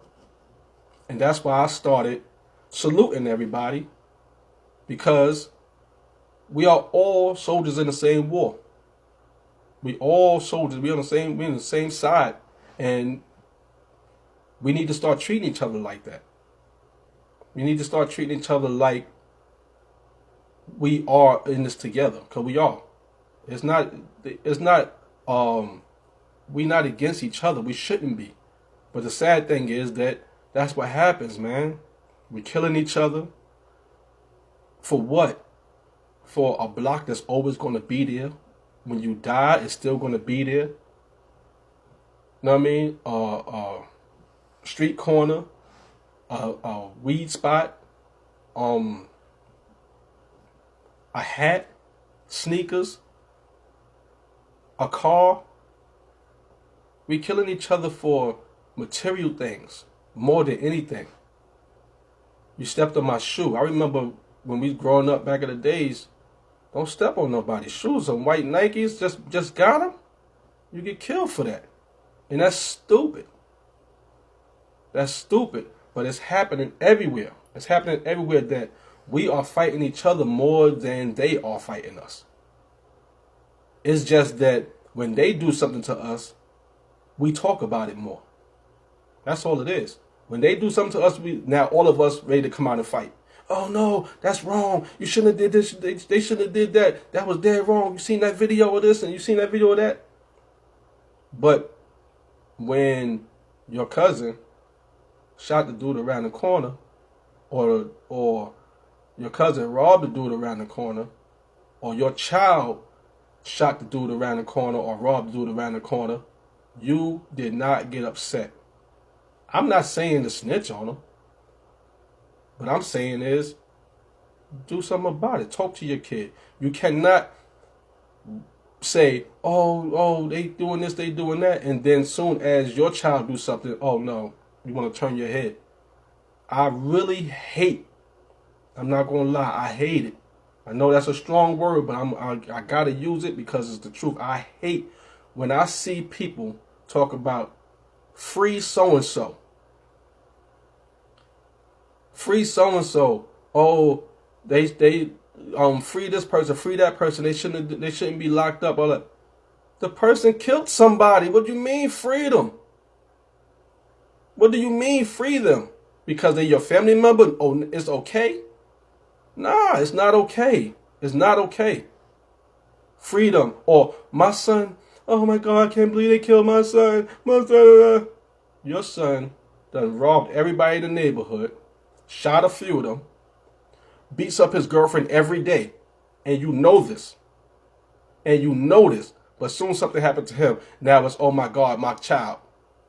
I hate that. I hate that. I hate that.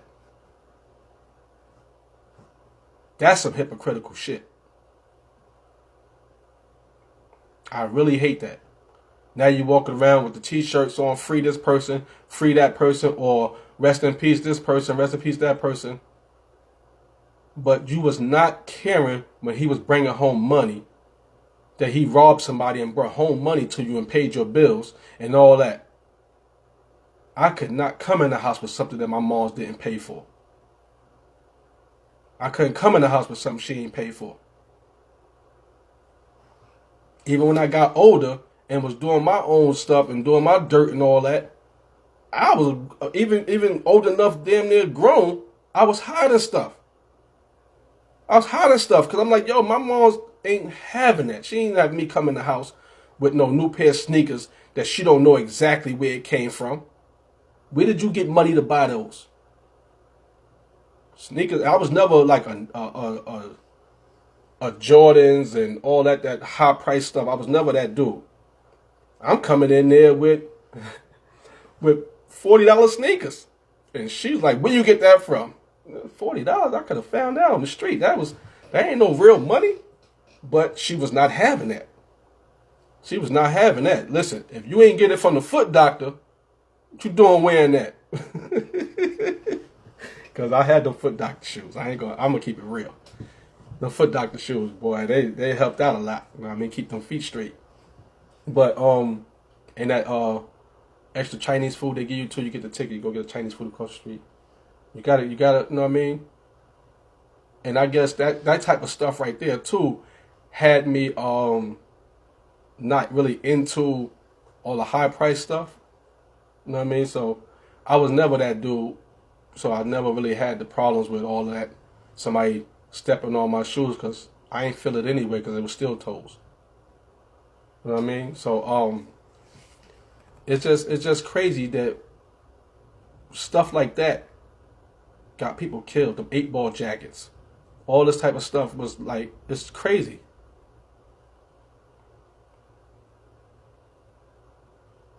Yes, we definitely need unity. But where do it start?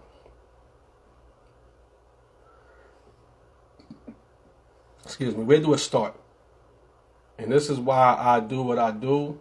I'm so happy that I actually finally started, because I'm supposed to have been started this. I'm happy that I finally started. I'm happy that I get to talk to everybody and get more feedback and even more topics to talk about from a lot of y'all. Yes, it do start with education. And that starts at home most of the time, because the stuff that you're teaching in school is not going to teach you this. It's not going to teach you how to really love each other. Yo, you know about the Medicaid shoes, bless. And a lot of us know about them. I'm going to be real, though. I had a few pairs. Everybody had some Sykes. You know what I mean? A lot of people had them Sykes. I had a few pairs of Sykes and Lumas. Like, what is that? Where the check is down, we're going down instead of up, you know, all that stuff. But how can I stop video chats from trying to come in while you're doing live? If anybody know that, let me know, man, because that'd be really bothering me, man. I gotta keep pressing buttons because people trying to video chat me or whatever the case may be. If you want to be part of the conversation, come in. I'm pretty sure you see that I'm live. Come on in. Yeah, you gotta know who you are. Like I've been saying for all of these podcasts, all the episodes so far, we come from greatness. And once we recognize that we actually come from greatness, we're gonna be great.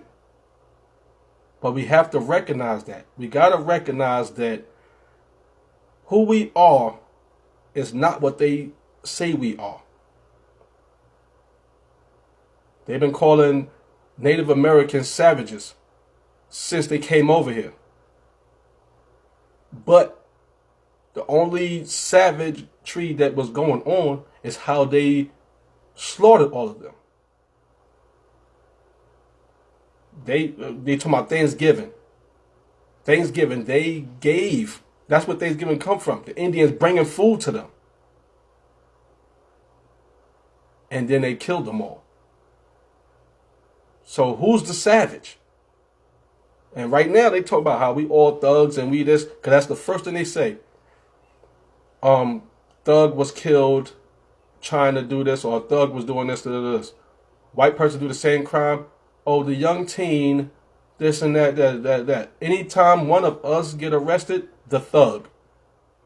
When one of them get arrested, the teen that came from a good household and he's misunderstood and all this type of stuff. But the same situation could be with a black person, and now they just thug.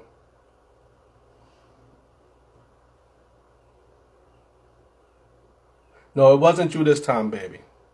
It wasn't you.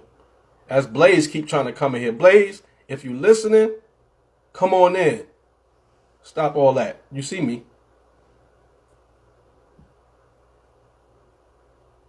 Yeah. Thanks, sis. I'm really trying, man. I'm really trying. I know you got to go back to work and all that, but I'm really trying. I'm trying to get to the point where I'm doing this on a regular basis, actually talking to more people, hopefully, down the line. That I'm not talking about like closing down stadiums or nothing like that, but that'd be great. I don't think I'm there yet far as public speaking. I'm still breaking the ice right now. I'm not really. Okay, baby. You know, we normally be talking right now through video chat and all that, but I really appreciate you coming in here and joining the family. Love you too. But I'm trying to get it to the point where like I said, I'm talking to more people. I'm actually running a community center. These are the things that I'm trying to get towards. I want to run a community center where, like the PAL used to be for us. Thanks, bro. Like the PAL used to do for us. When the PAL shut down on Gates Avenue, that was like my turning point. And this is what I'm trying to bring back.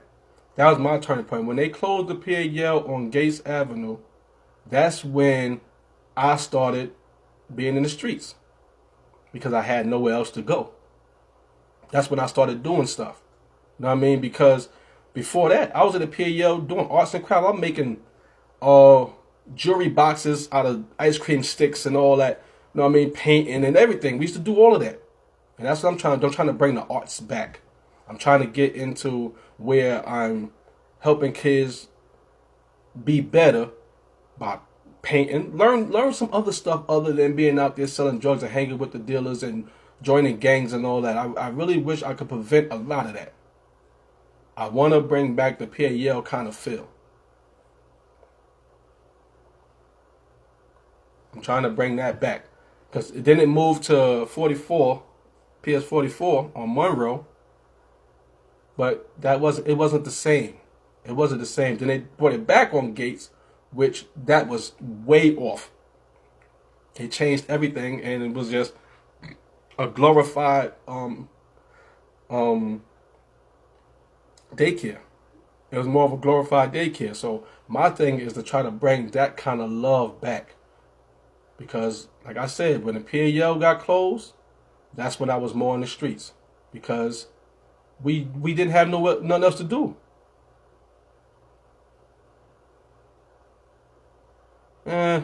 Boy Scouts.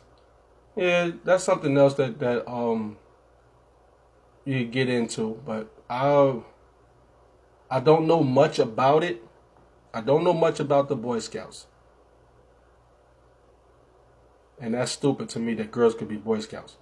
But I don't know too much about it. But I don't think that it was created for us either. I don't think it was created for us either.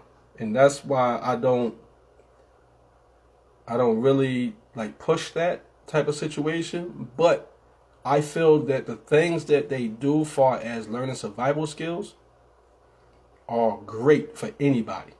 And I think definitely we need to know it because we already that's our whole life is survival. That's what we do. So if we could learn other survival techniques, that'd be great. I'm like I said, I'm constantly learning and I'm on it. Yeah, there's Girl Scouts and Boy Scouts for a reason. I was just actually when I got interviewed the other day, and that was one of the questions: should girls be able to join the Boy Scouts? And I said no, because of the fact that one, that's what they got Girl Scouts for, and two, if girls are allowed to join the Boy Scouts, it's no longer a Boy Scout. It's no longer Boy Scouts. It's their Scouts or whatever you want to call it. It's just called Scouts. Because now you got to change everything around because Boy Scouts was created to mold men, to mold boys to be men. That's what Boy Scouts is for. The same thing with Girl Scouts, to make them to be women. You know what I mean? This is made for boys. So now when girls are here, you're not going to do the same exact things that you was doing with boys. You can't because it's not made for them. So that's just a lot right there, and I really don't understand why they made that an issue. But that's them sexist, not sexist, the feminists that push that agenda, and the same people that's probably pushing the fact that transgenders could go to the bathroom with your kids. A male that's trying to be a female could go into the bathroom with your daughter. These are the things that they're pushing. You know what I mean? They're pushing all of this type of stuff. And it's like, come on. Okay, I understand that everybody should be created equal. I really understand that. I really understand that you should not say, oh, a girl can't do what a boy do and all that. I understand all that you shouldn't put it to where, oh, you're not allowed to do that because you're a girl. You can't play football because you're a girl. You can't sew and cook because you're a boy. I really understand that because I sew and cook, so I got to protect myself and defend myself off top. So, I understand that. But at the same time, things are put in certain places. You're not going to raise your daughter like you raise your son. You're not going to raise your daughter like you raise your son and vice versa. You know what I mean? You're not going to play dress up with your son and put a dress on him and makeup. You're not going to do that. You're not. You're not going to do that. And certain things you're not going to do with your daughter that you would do with your son. So why should it be put to the situation where now the girls could join Boy Scouts and vice versa? Now, I don't know if they did it, but can the boys join the Girl Scouts? If y'all allowing girls to join the Boy Scouts, are the boys able to go sell some cookies? Because I got two boys, I just want them to bring home the cookies. So, let me know now so they could go in there, get the cookies, and then they can quit. I just need the cookies. What they do now? They letting the boys join the Girl Scouts too? Is that what you're saying, huh? Because if that's the case, that's crazy. But I just want to know, is that what's happening? Because it got to go both ways if you're going to do it. You can't just let exactly. So why let the girls join them if it's not vice versa? It got to be fair. If you want to be fair to the fact that why they can't join, why girls can't be a Boy Scout? Because they're girls. Exactly, they can't, right? So why is it okay for them to come over there? It's crazy. They doing too much. They doing too much. I understand all the equal rights and all that. I understand all that. I understand all that. But what is that for? I don't understand that purpose. They made Boys and Girl Scouts for a reason. Now, I don't know the reason. Truthfully, I don't know the reason because we didn't really have Boys and Girl Scouts where I grew up at. Only time you seen Girl Scouts was when cookies came, when it was cookie season. Really never seen no Girl Scouts walking around or Boy Scouts walking around or anybody even saying, hey, come join the Boy Scouts. Now, we had Boys and Girls Club. That's the equivalent of people joining together, the girls and boys. You both of y'all go to the Boys and Girls Club. Or the PAL was unisex. Both of y'all could come, but they had things for both people. I don't see that happening with the boy. Now you got to change up the whole curriculum. You got to change everything to suit females now. But it's not going vice versa. I want to go sell some cookies. How about that? Let me in so I can go get some cookies. Some coconuts and the peanut butter ones. Yeah. Bring me some of the peanut butter cookies.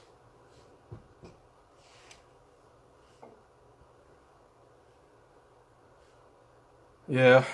Women are dressing their boys like girls. And that is so sad. But then I have to say, where are they fathers?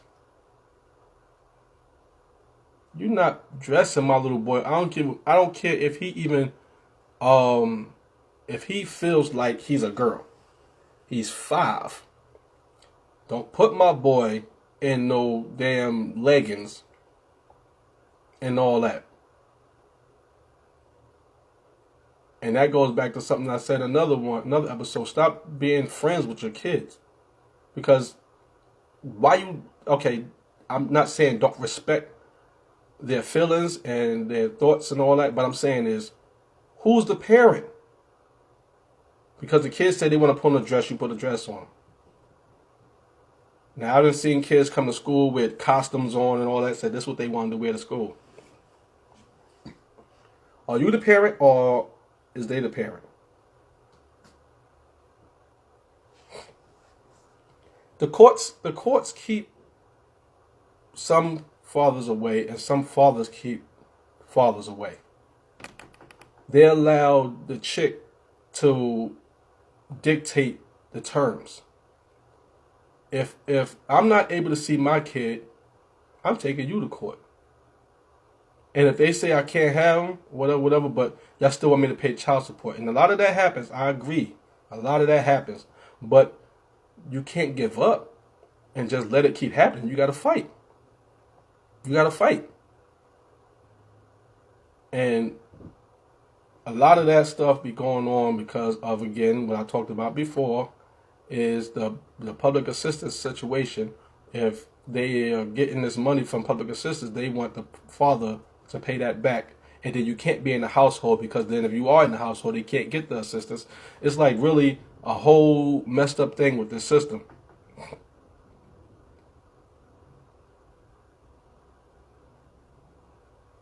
Oh, they are? Wow. So, okay. Girls can join the Boy Scouts, but boys can only join the Girl Scouts if they identify themselves as transgender. That's crazy. That's crazy. That is crazy. And listen, I don't have nothing against, I don't want to ever say it wrong, but LBGT, however it goes, if somebody knows the right way to say it, type it down there. But I don't have nothing against that community. I have a few people that's part of that community, that's part of my family, that are friends of mine, everything. I have no problem with any of them. But they're doing too much in order to make them feel better. They're doing too much. They're doing too much. They cater to them too much. Yes, they deserve to be catered to an extent. How long have black people been persecuted and beat up and all this? Now, if you punch somebody that's gay in the face, now it's a hate crime and it's this and that. It's like, come on. You're doing too much. Now I gotta my 5-year-old gotta say, well, I'm gay so I could get some cookies from the Girl Scouts. It's just crazy. But it don't go the other way. we have to focus on the fact that especially in minority communities, they are pushing this agenda to emasculate, saying it wrong, excuse me. Basically, emasculate the black man. They don't want you to be masculine anymore. I think I'm saying it wrong, but it just sounds wrong to me. But if I'm saying it right, just thumbs up. If not, thumbs down, whatever you want to do, correct me. But they don't want us to be masculine because if we are full of testosterone, we're a threat to them because we're not going to let things happen. So they're going to fight. They want us to be docile. So they push it that it's okay to be gay. These are the same people that believe in the Bible. Same people that push the Bible. But when it comes to certain situations, now it's like, oh, okay, we can bend it a little bit. I know the Bible say that man's supposed to be with woman and woman's supposed to be with man. But it's okay right now because we want them to be soft. We don't want them to be tough because the more of them be tough, the more we in danger. We gotta make them more docile. We gotta be able to control them more. And that's what they believe. You know what I mean? So that's why they keep pushing it. But the crazy thing is, I know a lot of gangster people that's gay. I know a lot of them that will break your jaw and they straight gay.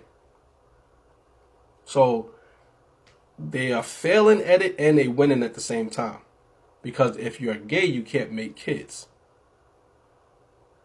If you're gay, you can't procreate. You can't make kids. You can't make more black people.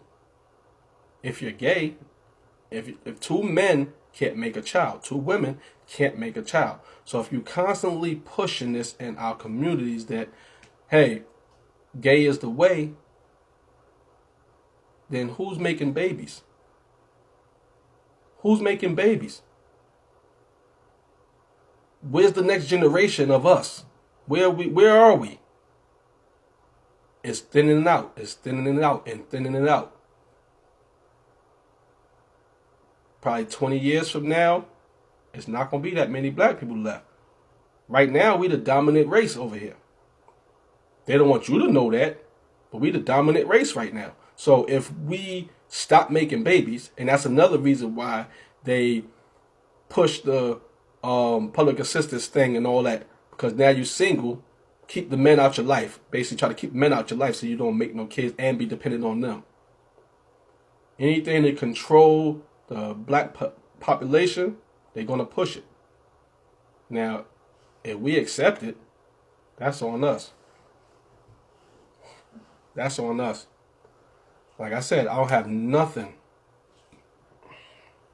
I have nothing against gay people, lesbians, transgenders, everybody. I want everybody to do what they want to do. Because truthfully, if you believe in this country and what it's supposed to stand for, that's their freedom to do what they want to do. And as a black man, I know how it is to be looked down on. I know how it is to be persecuted for stuff that you didn't do or for who you are and all of that. So I would never look down on them. But I do believe that society is overly sensitive when it comes to their needs. And the reason why I believe that's the case is because a lot of higher ups are part of that community. You see them coming out, senators, congressmen, women, well-known celebrities, all that, even sports athletes, everybody, whoever, a lot of people with this money are in the closet. A lot of them are in the closet.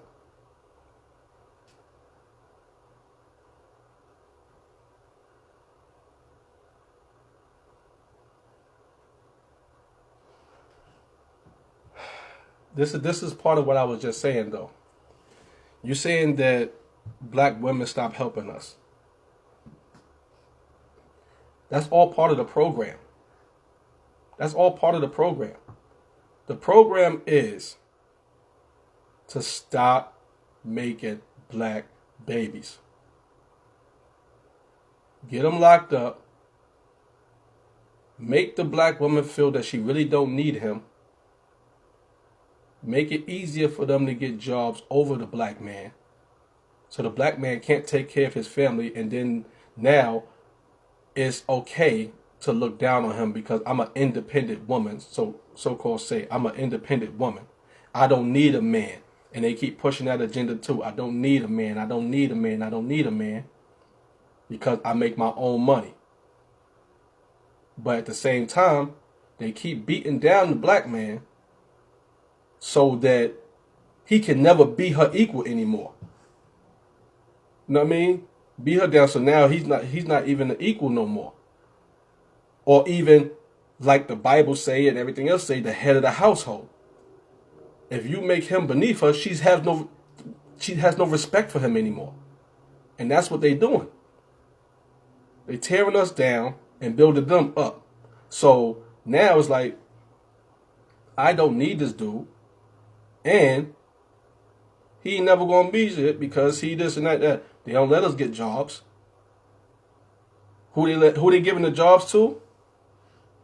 The same community that they oversensitive about. And why? And this is actually facts. There are statistics that say they hire more gay men than straight men because of the fact that they're more approachable. That's crazy. So I can't get a job because it looks like you don't want to say nothing to me. This one, he's more open and more look more like a people's person. So that's who you talk to because he's not a threat. He don't look like he could be a threat. And that's what it's all about. That's what it's all about.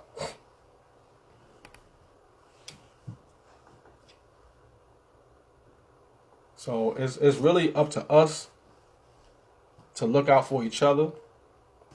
It's really up to us to stand up and fight with and for each other. Like there's a meme that's out saying that I want a friend basically that'll fight for me even when I'm not there, something like that. I don't know the exact words, but it's like that's a real friend that even when I'm not there, they defended me. Not just because I'm there, they want to say something. And that's what we all should do. And you see somebody talking down on one of us and all that. Yo, hold up. What are you talking about? Check that. We don't look out for each other like that. And that's the whole situation. We don't look out for each other like that. Some of us don't even do it to our own family members. We don't do it to our own family members. Somebody talk about your cousin or your sister or your brother and you don't say nothing. You just wait to go back to that person and say, yo, so-and-so was talking about you like this and that. Hold up. I'm saying it right then and there. Hold up. Who you talking about? Who you talking about? All right, yo, you better watch your mouth. We're going to handle that right now. You better watch your mouth. That's my family. That's my this and that. I'm not letting you talk about them. Even if I felt the same way. Even if I felt the same way, you can't talk about them. You can't talk about her. We're going to check that right now. Because there's a lot of black people that I look at and I feel like a lot of white people say. But instead of going at them and saying the same thing, I'm going to defend them and I'm going to talk to my people and try to help them out. This is how it's supposed to go. Yo, listen, this is how they looking at us. We need to do this. This is why I really don't like sagging pants. I never did. I don't like it. I think it's stupid. But to each his own. I do feel like it's part of what they look at when they try to determine what kind of person you are.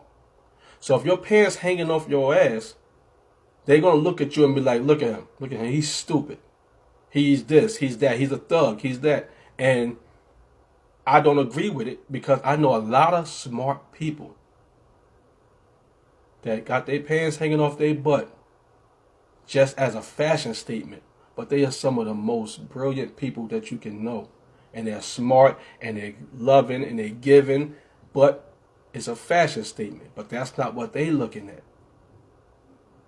That's not what they're looking at.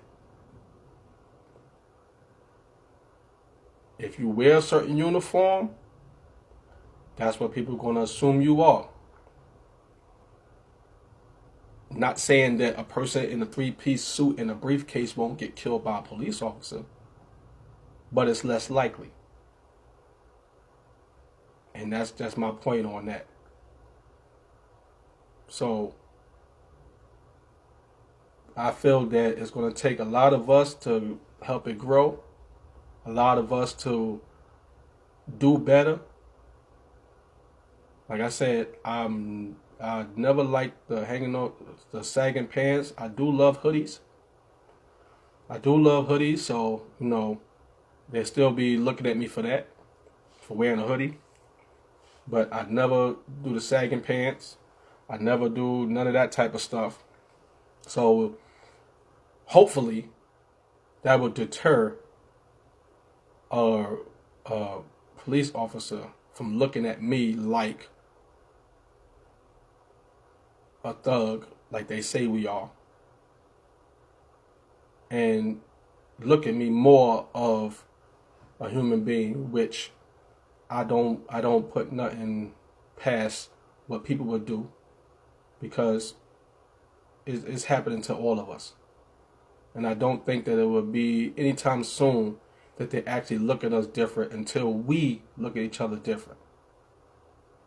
So, with that being said, I salute all of y'all. I love y'all. Stay great, because we come from greatness. And I say you teach each one, and we keep pushing, and I hope that we see a better time.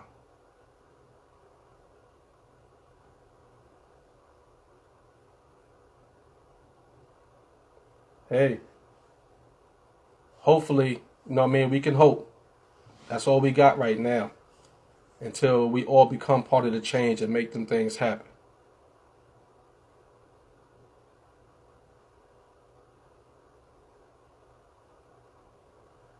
See, that's how I feel.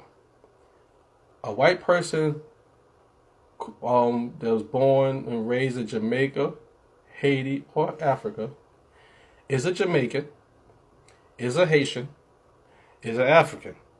And that's why I'm trying to, but they need to actually change it. I when they say I don't identify myself as an African American.